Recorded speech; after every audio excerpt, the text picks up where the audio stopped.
Indian air force भारतीय वायुसेना भारतीय सशस्त्र सेना का एक अंग है जो वायु सुरक्षा, वायु युद्ध और वायु चौकसी का महत्वपूर्ण काम देश के लिए करता है। इसकी स्थापना 8 अक्टूबर 1932 को की गई थी। साल 1950 में भारत के पूर्ण गणतंत्र राष्ट्र घोषित होने से पहले इसे रॉयल इंडियन एयरफोर्स के नाम से जाना जाता था। सन 1945 में दूसरे विश्व युद्ध में इसने बेहद महत्वपूर्ण भूमिका निभाई थी। आजादी के बाद से भारतीय वायुसेना ने पाकिस्तान के साथ 4 युद्धों में और साथ ही चीन के साथ एक युद्ध में अपने योगदान दे चुका है। भारत के राष्ट्रपति भारतीय वायुसेना के कमांडर इन चीफ के रूप में काम करते हैं। आपको बता दें कि आज भारतीय वायुसेना की स्थापना का 90 साल पूरा हो गया है। इन 90 सालों में भारतीय वायुसेना काफी तरक्की कर चुकी है। आज वायुसेना के पास राफेल, तेजस और सुखोई जैसे आधुनिक लड़ाकू विमान हैं।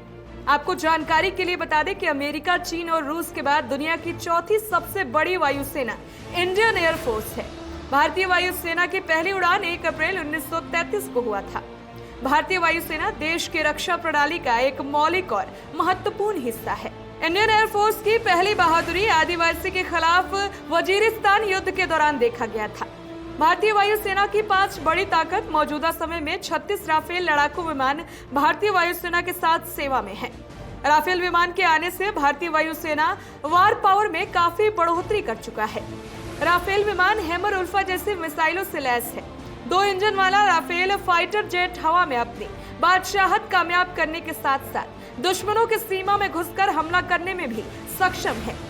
राफेल विमान जब आसमान में उड़ता है तब कई सौ किलोमीटर तक दुश्मन का कोई विमान, ड्रोन या फिर हेलीकॉप्टर इसके पास भटक नहीं सकता।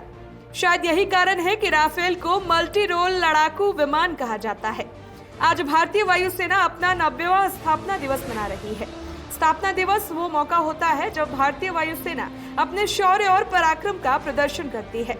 और इस साल भारतीय वायुसेना की खास बात ये रही है कि पहली बार एयरफोर्स डे दिल्ली से बाहर चंडीगढ़ में मनाया जा रहा है। आज लोगों को चंडीगढ़ के प्रसिद्ध सुखना लेक के आसमान में वायुसेना की ताकत का प्रदर्शन देखने को मिलेगा। इस कार्यक्रम की शुरुआत आज सुबह 9 बजे शुरू हो गई थी। इस कार्यक्रम के मुख्य अतिथि देश के राष्ट्रपति द्रौपदी मुर्मू थी। रक्षा मंत्री राजनाथ सिंह भी इस कार्यक्रम में मौजूद हैं।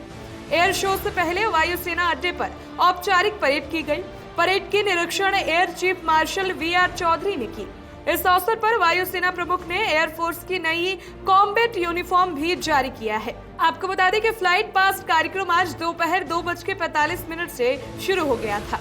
आज फ्लाइट पास्ट में करीब 80 सैन्य विमान, हल्के लड़ाके हेलीकॉप्टर LHC प्रचंड और साथ ही हल्के लड़ाकू विमान LCA Tejas, Sukhoi, MiG-29, Jaguar, Rafale, Apache और Mi-17 फ्लाइट पास्ट में शामिल हुए।